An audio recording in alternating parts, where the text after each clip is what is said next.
నిన్న ప్రధానమంత్రి నరేంద్ర మోడీ అభివృద్ధి కార్యక్రమాలను ఓపెన్ చేస్తానని పేరు మీద హైదరాబాద్ నగరానికి అభివృద్ధి పేరు మీద వచ్చి కేవలం రాజకీయ వేదికగా ఈ యొక్క పర్యటనను వాడుకున్నాడు.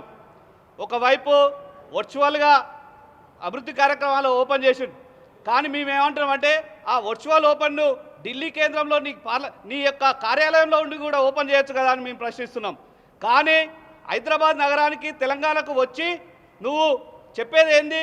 ఈ వృధా చేయొద్దు, ఈ పెట్రోల్ కొరత ఉంది, డీజిల్ కొరత ఉంది, బంగారం సంవత్సరం దాకా కొనొద్దు అని చెప్పి పొదుపు సూత్రాలను పాటించిన నరేంద్ర మోడీ నువ్వు ప్రత్యేక విమానం వేసుకొని వచ్చి ఇక్కడ మొత్తం వందలాది వాహనాలతోని వేలాది జనాలను తీసుకొచ్చి ఇక్కడ వృధా ఖర్చు చేసింది నువ్వని మేము ప్రశ్నిస్తున్నాం. అదేవిధంగా తెలంగాణ రాష్ట్రానికి వచ్చి తెలంగాణ ప్రాంతంలో ఎంతో పోరాటం చేసే తెలంగాణ ప్రాంతంలో కేవలం ఒక రాజకీయ ఎజెండాతోని ఇద్దరు ఆంధ్రప్రదేశ్ నాయకులకు సంబంధించిన నివాసాలకు వెళ్ళి ఒక రాజకీయమైన దాన్ని వేదికగా వాడుకున్నావు తప్పించి ఈ తెలంగాణ రాష్ట్రానికి నువ్వు చేసింది ఏం లేదని చెప్తున్నాం.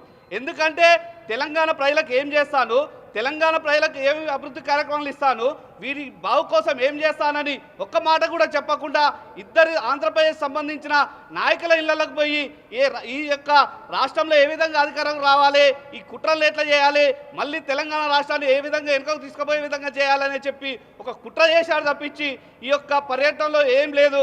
ఈరోజు నీకు అంత చిత్తశుద్ధి ఉంటే బీజేపీ నాయకులను కూడా మేము అడుగుతున్నాము, తెలంగాణ రాష్ట్రానికి సంబంధించిన సీనియర్ బీజేపీ నాయకుల ఇళ్ళకి ఎందుకు నువ్వు పోలేదు? వాళ్ళు ఎవరన్నా నీ పార్టీ కోసం చిత్తశుద్ధిగా పనిచేసిన వాళ్ళు నీకు కనిపించలేదా? కేవలం చంద్రబాబు నాయుడు పవన్ కళ్యాణ్ ఇంటికే పోయినావంటే ఒక రాజకీయ కుట్రతోనున్నది.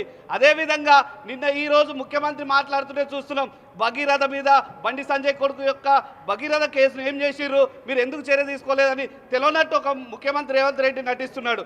గత వారం రోజుల నుండి ఈ కేసు విషయం నడుస్తుంటే బాధితులు 5 గంటలు పోలీస్ స్టేషన్లో ఉండి వారు కేసు పెట్టాలని నిర్ణయిస్తుంటే ముఖ్యమంత్రికి సమాచారం తెలియకపోవడం అనేది చాలా విడ్డూరం. నీ ఇంటెలిజెన్స్ నిఘా వర్గాలు ఏ విధంగా ఫెయిల్యూర్ అయినాయని మేము అడుగుతున్నాం.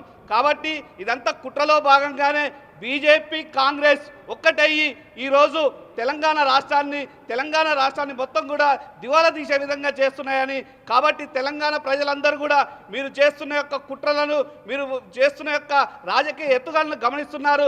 రాబోయే రోజుల్లో తప్పకుండా ఈ 2 జాతీయ పార్టీలకు తగిన బుద్ధి చెప్తారని హెచ్చరిస్తున్నాం.